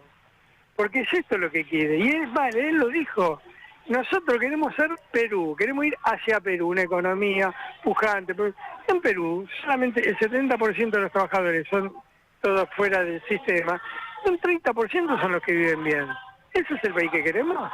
La última pregunta por mi parte, Rubén. Estamos conversando con Rubén Pollo Sobrero, secretario general de la Unión Ferroviaria Regional Oeste. Allí está en la zona de Aedo y los talleres de Castelar, para los que somos de la zona, todo digamos un polo de militancia sindical muy conocido. Y lo que se ve también, en línea con lo que te decía Javier, es una suerte de fractura, o por lo menos eso es lo que se busca alentar seguramente, de lo que se llama a veces la clase trabajadora, según ciertas miradas, entre aquellos que tienen un trabajo registrado, sindicalizado, y a veces una paritaria, o por lo menos un sindicato que se supone que los protege, les protege el poder adquisitivo si hay mucha inflación, y otro sector que vos mencionabas del emprendedorismo individual, el capitalismo de Uber, que parece ya no dar abasto como amortiguación de la nueva desocupación. Pero la pregunta para el movimiento obrero, que está organizado para representar a los trabajadores registrados, es cómo hacer para sumar a aquellos que se van quedando afuera, entre los que también gana cierto discurso individual, quizás no de individualista en el sentido negativo, sino tengo que pagar las deudas, vos lo decías. ¿Cómo se puede hacer para reunificar a todos los trabajadores? Mira, lo primero, la salida no es individual, y eso todos los que somos militantes lo entendemos, ¿no? Bueno, hay que explicarle una y mil veces a todo el mundo, refrescarle una memoria a los viejos y hablar a la gente nueva que la salida no es individual, la salida de conjunto, teniendo en cuenta lo que vos planteás. Porque muchos toman el tema del individualismo porque no le queda otra alternativa. Por ejemplo, el 60% de los trabajadores ferroviarios salen de trabajar el ferrocarril y se van a trabajar a otro lugar. Porque no les alcanza la plata. Entonces, que yo lo voy a criticar porque busco una salida individual y no de conjunto, vamos a pelear salarios. Claro. Cuando la realidad es que vos tenés un gobierno que te firma el 1%. Y si vos conseguís el 2%, no te lo avalan, no te lo homologan. Entonces, eso es lo principal. Con el movimiento desocupado, son decisiones políticas. Los CGT nunca quiso unificar al movimiento obrero con los desocupados. Ningún gremio quiso hacer eso. Vos te vas del gremio y ya está, vos no pagás más la cuota societaria y no sos más del club. Claro. Y eso es una... Mira, hay muchas cosas que discutir. Quizás yo, porque estoy muy pasado de rosca, quizás hago muchas discusiones que o alguien que viene o que la ve distinta, pueden sonar un poco chocantes. Todos los que pertenecemos al movimiento popular, y cuando hablo del movimiento popular, pongo a los militantes peronistas, no a sus dirigentes, no a sus dirigentes, a ninguno. Los militantes populares del peronismo, de la izquierda, inclusive de los radicales, los que laburamos, los que vivimos en nuestro laburo, tenemos que debatir muy seriamente qué vamos a hacer. Vos fíjate, mientras vos y yo estamos discutiendo, y quizás no salió el tema de Adorni, porque es el tema que está en todos los medios. Sí. Pero mientras que estamos discutiendo eso, vos sabés que en Chubut hubo una rebelión terrible donde el ministro, el Ignacio Torres, tuvo que salir... El gobernador, sí. Sí, tuvo que seguir cagando de la casa de gobierno a esconderse porque entre los docentes, los petroleros, salieron a una movilización y se le sumó todo el pueblo. En Chubut, hoy, en Santa Cruz, terrible quilombo con el gremio docente, con municipales, tenés media provincia en conflicto, y eso no sale en los medios. Yo recién tuve que hablar con los compañeros de Chubut y diciendo, mándenme fotos, que la empezamos a subir nosotros a redes, porque no sabíamos nada. Está explotando por abajo todo. ¿Y qué vamos a hacer? Vamos a hacer un gobierno, como están diciendo algunos compañeros, que si los Miriam Bregman, y lo digo con buena leche, no con chicano ni hay. O vamos a discutir un programa de gobierno para que no nos vuelva a pasar lo de Alberto Fernández. Entonces son debates que los que estamos de este lado, los laburantes, los que estamos a pie, lo tenemos que dar en una forma fraternal, dura, pero fraternal, porque Milei va a pasar. Hay que ver el grado de destrucción que deja. Pero Milei va a pasar, porque va a pasar en el mundo. Donald Trump va a perder las elecciones ahora en el medio término. Es decir, va a pasar. El problema es que cuando la pelota esté de nuestro lado, ¿qué hacemos con la pelota? Pero yo soy hincha de River, y no me caben. Yo también. Bueno. El otro día fui a ver a River. ¿Sabes lo que vi? Un equipo que corría atrás de la pelota. Un equipo así no puede ganar. ¿Entendés? ¿Sabes por qué? Porque perdió claridad, no sabe a qué está jugando River. Bueno, lo mismo le pasa a la clase obrera. Quizás no sea un buen ejemplo para ponerlo a compararlo.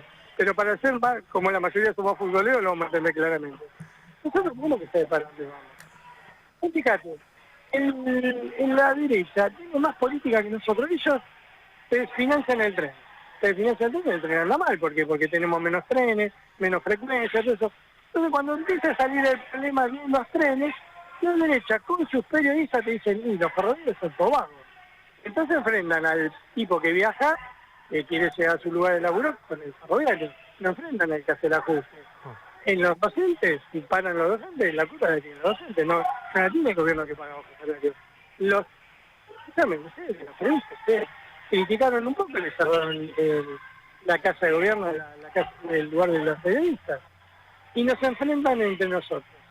Este es un debate que tenemos que dar, porque no puede ser que nos sigamos enfrentando pobre contra pobre, porque mientras tanto siguen agarrando los galperines, los buses, todos los garcas que hay en este país, que vienen de la nuestra.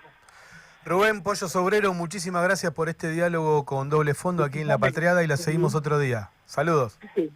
Chao, disculpa que me pedí un poco. Dale, un abrazo. Hasta luego. FM La Patriada, una intuición en tu radio. Estamos donde estás.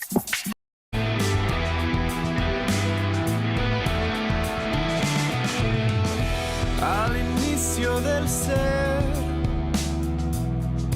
quiero puedas ver que salimos del suelo y abrimos el mirar al fuego en nuestra mano.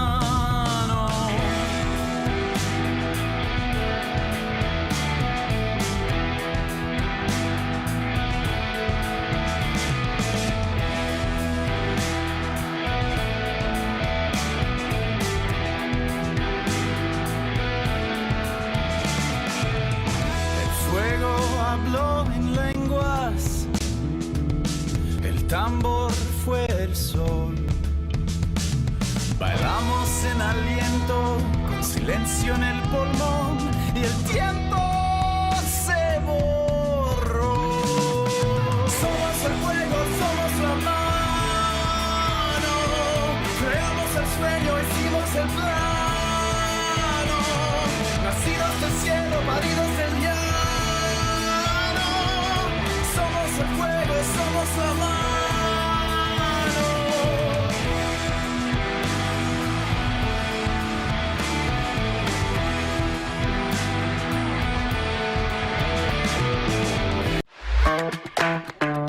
Búscanos en YouTube, FM La Patriada en YouTube. Para vernos y escucharnos, no solo tenés la programación de la radio, también tenés notas exclusivas. Entrá al canal de FM La Patriada, ponele OK al pulgar para arriba y dale clic a la campanita. Y no te pierdas nada. Escuchá y mirá FM La Patriada. FM La Patriada en YouTube. Estamos donde estás.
Del ser, quiero puedas ver que salimos del suelo y abrimos el mirar al fuego en nuestra mano.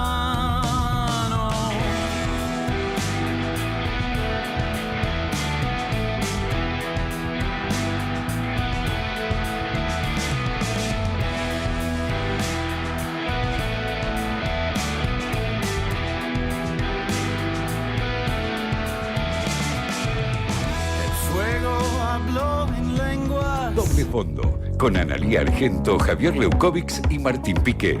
De 16 a 18, terminás la tarde acá, en FM La Patriada.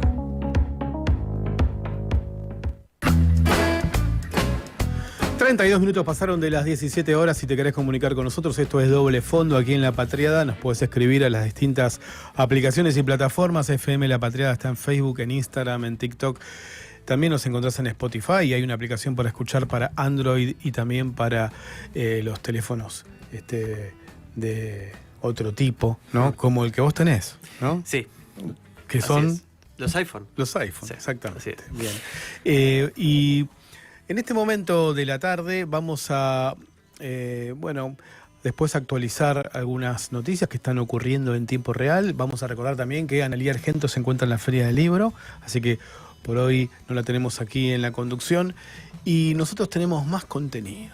Así es. Bueno, nuestro conductor circunstancial va a ser circunstancial. El doble fondo de esta segunda hora de programa. Martín, ¿qué nos trajiste? Bueno, vos sabés que está... Mirá, hace un ratito, minutos nada más, lo decía el Pollo Sobrero, que hablaba de las deudas como uno de los factores que está motivando que muchos trabajadores acepten retiros voluntarios y piensen que se llevan esa indemnización y con eso van a hacer, qué sé yo, quizás comprarse una moto o equipar un poco mejor el auto y ser choferes de aplicación. ¿Qué es lo peor que te puede pasar si entraste en mora? Bueno, hay una imagen, que es la imagen que muchos conocemos, que es aparecer en el Veraz. En 1957 se creó la Guía Veraz de Cuentas Sin Paga. Era un boletín manual para comerciantes. Después, en el 65, la organización Veraz Sociedad Anónima. Y desde entonces, y ya mucho más actual, eso está sistematizado en todos los bancos. Además está la central de deudores del Banco Central para las deudas que tienen una impronta financiera bancaria. Y después para todo tipo de créditos que uno solicita, para solicitar también una tarjeta, Visa, Master y las otras, te chequean a ver si estás en el Veraz. Y cada vez hay más gente que está atravesada por el problema de las deudas. Y esto ya no es un fenómeno solo de Argentina. Vos sabés que hace 2 días en Brasil, el presidente Lula, yo lo había mencionado hace unos programas atrás, implementó, y hace 2 días se estrenó esta política, una medida que se llama Novo Desenrola Brasil. Tenemos unas imágenes de este programa del Ministerio de la Facenda, o sea, el Ministerio de Hacienda del gobierno de Brasil. El eslogan del gobierno de Lula es del lado del pueblo brasileño, Governo do Brasil, do lado do povo brasileño, Novo Desenrola Brasil. ¿Qué significa desenrola en portugués? Bueno, aliviar es una expresión quizás bastante más popular, que refiere a encontrarle alguna forma para resolver un problema, destrabar una situación, sacar adelante algo complicado. Y este programa en Brasil está apuntando centralmente a por 90 días, o sea, por 3 meses, que los brasileños que cumplan ciertas condiciones puedan renegociar sus deudas y limpiar sus nombres para no aparecer en el Veraz. Claro. En el Veraz, una central de deudores, cuando se cumplen 3 meses, creo que es, sí, ¿no? Pasás a ser moroso bancario, financiero, y apareces en la central de deudores del Banco Central, y ya obviamente los bancos mandan a sus equipos de legales, a veces los tienen tercerizados y te empiezan a perseguir por todos lados. ¿Pasaste por esa situación alguna vez?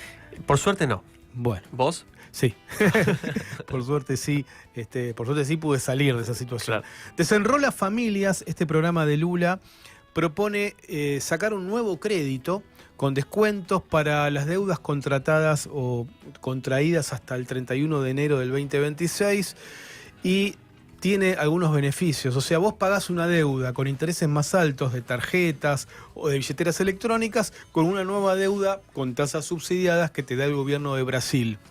Descuentos de entre el 30 y el 90% al capital, descuentos muy importantes según la situación de esa familia, una tasa de interés máxima, esto para Brasil, obviamente, ¿no? Del 2%, 1,99 por mes, 48 meses de plazo, etc. Lo importante, Desenrola Familias, es pensar políticamente por qué Lula saca este plan, que además incluye algunas condiciones. Si vos te acogés al Desenrola Familias, no podés después participar, está eso registrado, de apuestas electrónicas, porque están demostrando en Brasil, a partir de algunas investigaciones, que muchos y muchas brasileños y brasileñas y familias después sufren esto de que reciben, por ejemplo, determinados beneficios y los usan para apostar, apuestas deportivas, otro tipo de, digamos, juegos por plata que están vinculados a billeteras electrónicas. Esto es lo que está pasando. Además, perdón, si estás en una situación financiera complicada y normalmente se pierde plata apostando, es probable que tu deuda aumente y empeore tu situación. Totalmente. Que ya viene complicada. Sí, totalmente. Si apelas a esto de las apuestas. Bueno, esto es lo que está pasando en Brasil. Lula este año tiene una elección muy complicada. Las encuestas muestran que cada vez está más polarizado y más parejo. Incluso es incierto el resultado del balotaje contra Flávio Bolsonaro, el hijo mayor de Jair Bolsonaro. Pero en Brasil están entendiendo el gobierno del Partido de los Trabajadores que hay que darle una solución, que no hay que tercerizar en las propias billeteras y fintech y en los bancos la solución para las deudas de las familias. El 50% de las familias en Brasil están endeudadas, sino que el gobierno tiene que implementar, por lo menos en los casos más graves y las familias más pobres, una forma de salir de ese atolladero, de ese estrangulamiento permanente de cobrar dinero para pagar deudas. En Argentina, ¿qué está pasando? Lo habíamos charlado también acá. En principio, el gobierno nacional de Javier Milei no está haciendo demasiado. Quizás vos me podés decir que aliviar un poco los encajes financieros le permite a los bancos, tratar de refinanciar una tasa un poco más baja. Exactamente. Ofrecer refinanciamiento un poco más barato. Y eso me contaba alguien, por ejemplo, la familia Askenazi, tantas veces nombrada, que es la propietaria o porcentualmente de algún paquete accionario de los bancos provinciales de San Juan, Santa Fe, Entre Ríos y Santa Cruz, que son bancos que se privatizaron, banca pública provincial privatizada, está llevando adelante esta refinanciación, pero lo concreto en Argentina, a diferencia de Brasil, es que no hay una política del Estado nacional para la situación de las familias endeudadas y están alentando a que sea el propio sistema financiero y las propias billeteras virtuales la que encuentren la manera de resolverlo. Vos sabés que en la Cámara de Diputados y también en senadores, o sea, en el Congreso, hay 7 proyectos de ley, por supuesto todos de la oposición, ninguno del oficialismo, para generar iniciativas que se discutan. Por ahora las mayorías no están dadas como para que esto avance, pero sí quería mencionar, por un lado, que hay una percepción de que hay un problema muy grave, porque si no, no habrían 7 proyectos de ley. Aparecen todos los estudios de opinión pública, uno de la diputada nacional por Santa Fe, Karen Tepp, de Unión por la Patria, que declara la emergencia nacional en lo económico y social en razón del endeudamiento de personas humanas y grupos familiares con usuarios de tarjetas de crédito, como usuarios de tarjetas de crédito o tomadores de préstamos personales en plataformas fintech. Propone establecer topes para la capitalización de intereses, este proyecto de Karen Tepp. Después hay uno de Nicolás Trota, Teresa García, Hilda Aguirre, Santiago Roberto, que propone quizás todavía más audaz y quizás más incómodo para el sistema financiero, una condonación del 90% del capital para todas las personas humanas cuyo ingreso no supere las 3 canastas básicas totales y estén endeudadas, por supuesto, y después 36 cuotas mensuales con una tasa de interés que no supere el 50% de la tasa Badlar. ¿Qué significa la tasa Badlar? Ya te lo busco exactamente, pero es la tasa interbancaria. Sí, una tasa promedio del sistema, sí, me parece. Exactamente. Este es el segundo proyecto de Nicolás Trota, Teresa Claro, García. es la tasa que pagan los bancos por acceder a... Exactamente, las transacciones interbancarias también. Sí. Después hay un proyecto también vinculado al desendeudamiento del senador nacional por Chaco, Jorge Capitanich, que se establece o propone un régimen de desendeudamiento. Fíjate esto que interesante, Marcela Pagano, ex Libertad Avanza, ahora tiene un monobloque, que propone por ley crear el marco integral para el crédito responsable y el desendeudamiento del consumidor financiero. Este sería el cuarto proyecto de ley, un quinto de 5 diputados de la provincia de Buenos Aires y de la ciudad de Buenos Aires, que se llama Programa Nacional de Alivio Financiero y Desendeudamiento Familiar, un sexto proyecto de emergencia crediticia de familias por el plazo de 2 años y la creación del régimen esencial de desendeudamiento de las familias argentinas, donde están Hugo Yasky, Sabrina Selva, Cecilia Moró y Taí Hackman.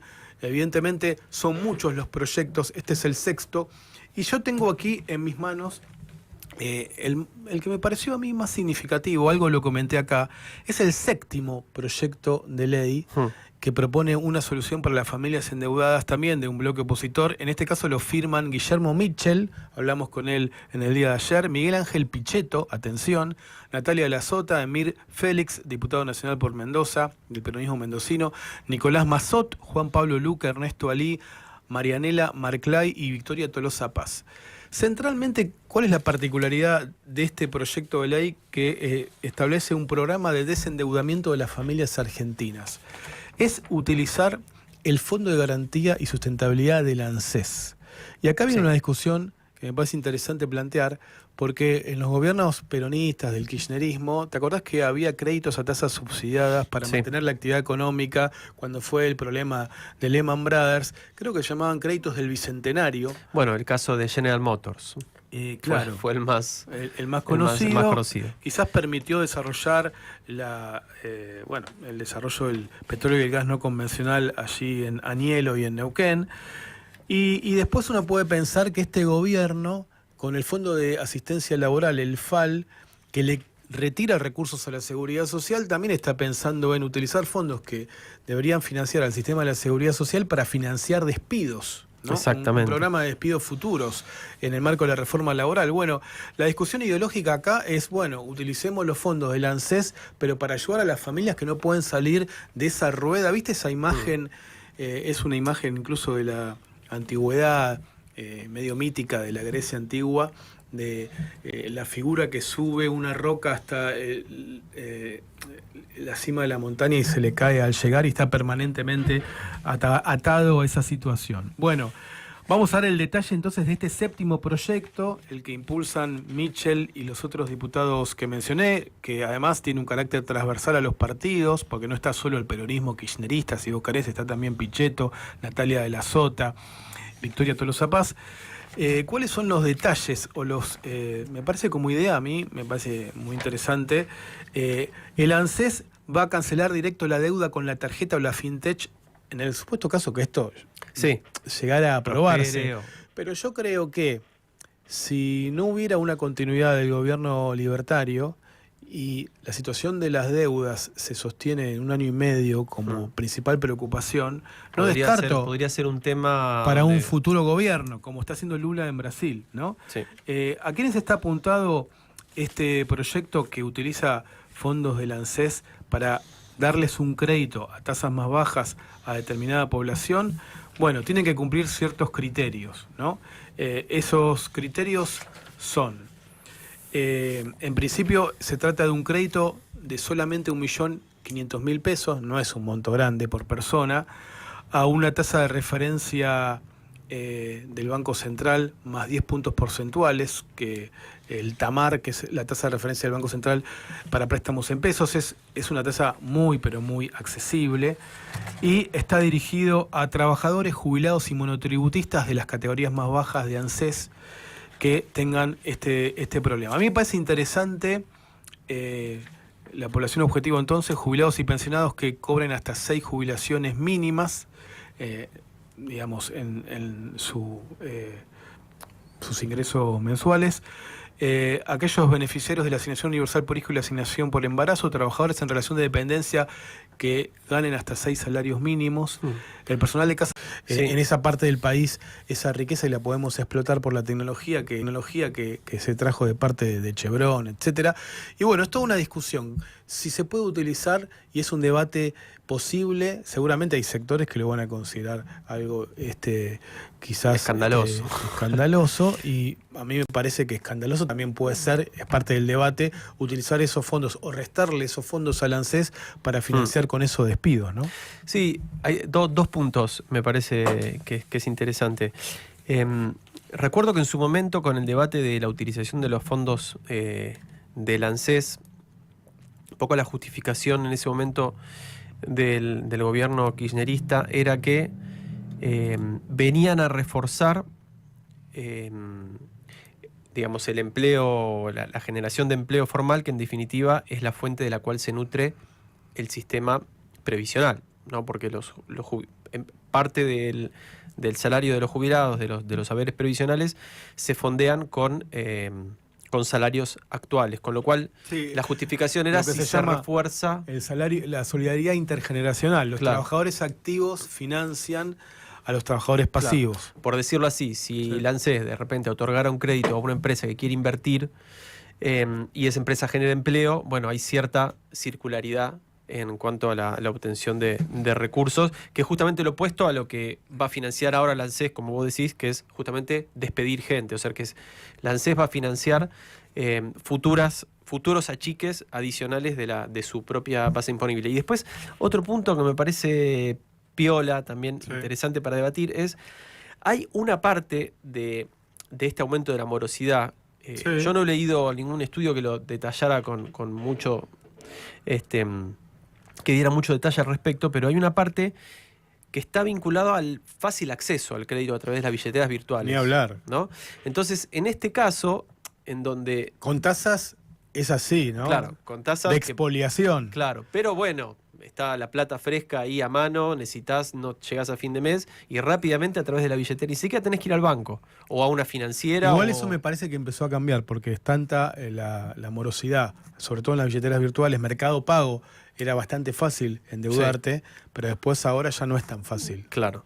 Incluso habiendo regularizado deudas, conozco casos de billeteras virtuales que los conocidos míos se pudieron poner en regla, pero ahora quieren volver a endeudarse y no les prestan. Claro. Pero fíjate que sería un poco contradictorio en el caso de que, por ejemplo, lo que está haciendo Lula o este proyecto que mencionaste, que tal vez por funcionamiento poco riguroso respecto de la evaluación del riesgo de una persona a la cual se le da un crédito, el Estado termina saliendo en salvataje, en definitiva, de las billeteras virtuales, que son las que podrían no cobrar nunca ese crédito. Exacto. Sí, sí, ahí hay un punto y quedarse también. con un pasivo. Claro. Como se dice en la calle, a veces me quedó un muerto, pero no en el sentido literal, ¿no? Bueno, faltan 10 minutos para las 6 de la tarde. Esto se llama Doble Fondo, todos los días, lunes a viernes, de 16 a 18. Enseguida venimos. Doble Fondo, con Analía Argento, Javier Leukovics y Martín Piqué.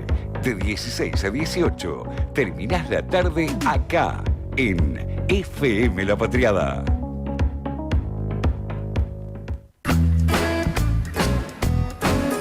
Acá estamos en el estudio de La Patriada. Te acompañamos hasta las 18, ya faltan minutos y nos vamos. ¿Qué me decías, amigo Javier?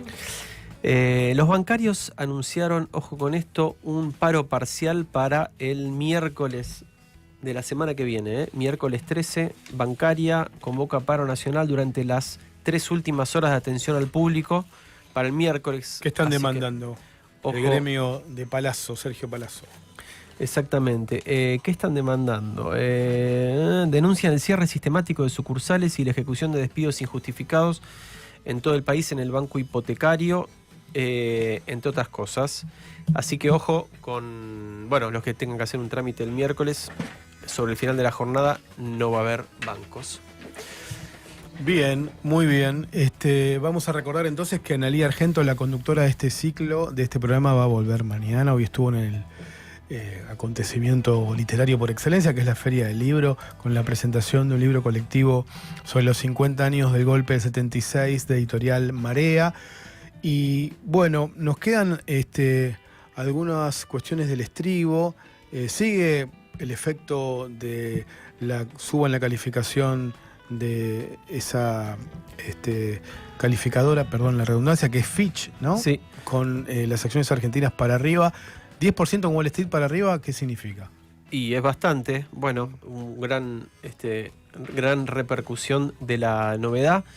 Te tiro una pastillita más. Dale. Hoy se conoció que el gobierno volvió a extender el plazo para que las prepagas y obras sociales implementen la, entre comillas, cuota transparente, que es mejorar la información sobre qué es lo que nos están cobrando.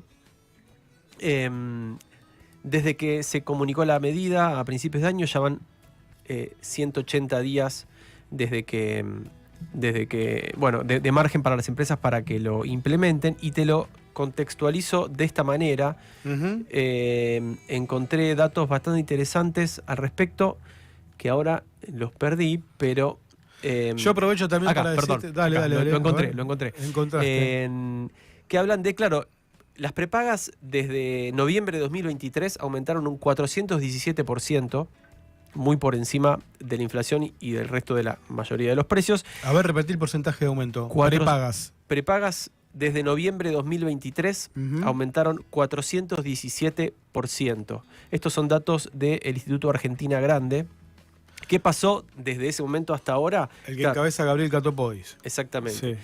Sí. 742.000 personas se bajaron de la prepaga desde ese momento hasta ahora y pasaron a atenderse en los hospitales públicos. Sí, ahí el otro día decía Nicolás Crepla, que en una entrevista, el ministro de Salud de la provincia de Buenos Aires, que hay un 50% más de concurrencia a las guardias de los hospitales públicos de la provincia de Buenos Aires, con una caída además de la provisión de medicamentos del plan Remediar, creado por Ginés González García en el gobierno de Duhalde, provisional de Duhalde del 2002. Ya nos estamos despidiendo, solo quiero decir que en minutos nada más va a estar participando Javier Milei en el foro del Milken Institute. Y vos sabés qué visita en números, ¿no? ¿Cuántas visitas hizo a Estados Unidos desde que es presidente? Y esta es ¿te animás a arriesgar? A ver, arriesgo, Sí, tirá, sí. Y para mí fue 13 veces. Esta es la 17ª vez que Javier Milei, en 2 años y unos meses de gestión, viaja a Estados Unidos para participar en la conferencia global del Instituto Milken, en la cual han participado en otros años figuras como Kristalina Georgieva o el CEO de Nvidia. Nvidia no es la capacidad de generar envidia, sino una empresa china. Jensen Huang y la reina Rainia de Jordania también participaron en otros años, así que Javier Milei va a estar en esta visita número 17 a Estados Unidos en el Instituto Milken, ahora a las 18 horas de Argentina. Bueno, nosotros nos vamos, Nos vamos. Volvemos mañana con los puños llenos de verdades y valijas con doble fondo. Y con Analía. Y con Analía, sí. Así que con todo. Nuevamente acá en la cabecera y nosotros cubriéndole las espaldas. Chau. Y a todo el equipo de La Patriada, gracias por acompañarnos y a ustedes por escucharnos. Nos había llegado un mensaje de un amigo infaltable de Beto de Liniers. Algún día habrá que hacer un estudio profundo de la especie, entre comillas, votante, dice Beto de Liniers. Me estaba olvidando de leerlo. Pensando en cómo se votó después de Cristina y lo que votarían en Brasil, es el planteo de Beto de Liniers. Ahora sí nos vamos, nos vemos mañana aquí nuevamente. Nos encontramos a las 4 de la tarde en La Patriada. Chau.